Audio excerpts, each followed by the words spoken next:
हर हर महादेव, जय महाकाली। नमस्कार दोस्तों, मैं हूँ सुनीता भट्टाचार्य। अब तक आपने शिव पुराण का चौथा भाग सुना है। आज हम लोग पांचवा भाग सुनेंगे। शिव पुराण सुनने से पुण्य की प्राप्ति होती है। अब तक आप लोगों को शिव पुराण कैसा लगा कमेंट करके जरूर बताइएगा। चलिए शुरू करते हैं आज का भाग। श्री शिव पुराण महात्म्य। बुद्धिपापी विंध्य पर्वत पर भयंकर पिशाच हुआ। इधर उस दुराचारी पति बिंदुक के मर जाने पर वह मूढ़ हृदया चंद्रजुला बहुत समय तक पुत्रों के साथ अपने घर में ही रही। एक दिन दैवयोग से किसी पुण्य पर्व के आने पर वह ही भाई बंधुओं के साथ गोकर्ण क्षेत्र में गई। तीर्थयात्रियों के संग से उसने भी उस समय जाकर किसी तीर्थ के जल में स्नान किया। फिर वह साधारणतया मेला देखने की दृष्टि से बंधुजनों के साथ यत्र तत्र घूमने लगी। घूमती घामती किसी देव मंदिर में गई और वहां उसने एक दैवज्ञ ब्राह्मण के मुख से भगवान शिव की परम पवित्र एवं मंगलकारिणी उत्तम पौराणिक कथा सुनी।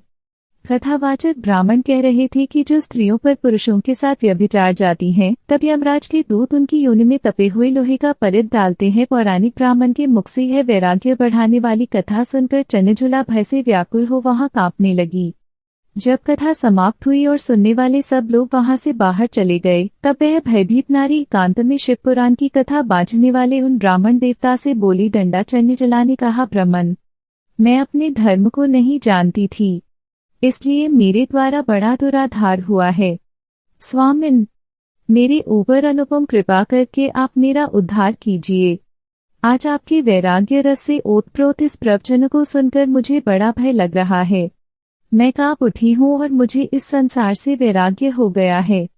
मुझ मूढ़ चित्त वाली पापिनी को धिक्कार है। मैं सर्वथा निंदा के योग्य हूँ, कुत्सित विषयों में फंसी हुई हूँ और अपने धर्म से वियुल हो गई हूँ। हाय, न जाने किस किस घोर कष्टदायक दुर्गति में मुझे पड़ना पड़ेगा और वहाँ कौन बुद्धिमान पुरुष कुमार्ग में मन लगाने वाली मुझ पापिनी का साथ देगा। मृत्युकाल में उन भयंकर यमदूतों को मैं कैसे देखूंगी?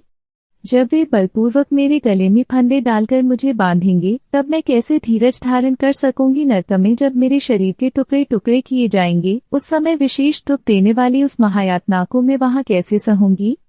हाय, मैं मारी गई, मैं जल गई, मेरा हृदय विदीर्ण हो गया और मैं सब प्रकार से नष्ट हो गई, क्योंकि मैं हर तरह से पाप में ही डूबी रही हूँ। ब्राह्मण दोस्तों, आज की शिव पुराण कथा पांचवा भाग यहीं पर समाप्त होता है। वीडियो अच्छी लगी है तो लाइक शेयर सब्सक्राइब जरूर करें। हर हर महादेव, जय महाकाली।